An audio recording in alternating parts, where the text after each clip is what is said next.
Hello and welcome to another Scuderia Car Parts video. Today we're going to have a look at another 812, but this one is pretty special.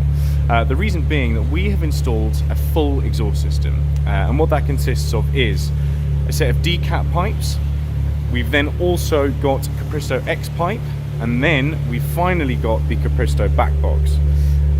Now what this does obviously is it will set off a check engine warning light, particularly for emissions. So what this comes with is it comes with a module that essentially cancels out the code in the car that causes the check engine warning light for emissions. Now it doesn't affect any of the other check engine warning lights, so you're not turning that off entirely. All you're doing is you're turning off the emissions related ones. So a lot of people will say to us, oh, but if I decap the car, surely that's going to cause engine warning light. The answer is yes, it will, but with the engine warning light control module, you will then prevent that light from coming up. The other thing that this car comes with is the Capristo valve control unit.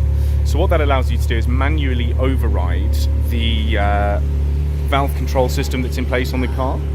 The way that the car controls whether the valves are open or not at the moment, and this is true of all Ferraris, is something called load request.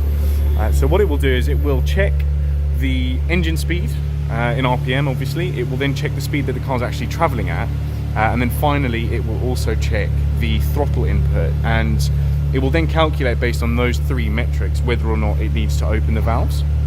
So that system is still retained with this exhaust, but what it also does is it gives you the remote control fob, which I will grab now, and it gives you the ability to manually override. So if we have a look here, we've got this control unit. So 1 is valves closed, 2 is valves open.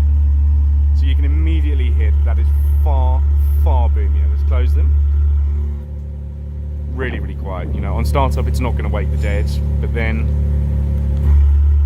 you've now got essentially a straight through system. There is pretty much nothing between the engine and the exhaust. This sounds absolutely fantastic. What we'll do is we will now take a couple of videos of this being revved, and we will show you that actually not only is this car probably one of the craziest sounding cars in the world, it's also completely livable, and that's a really big benefit. So thanks for watching. We'll see you next time.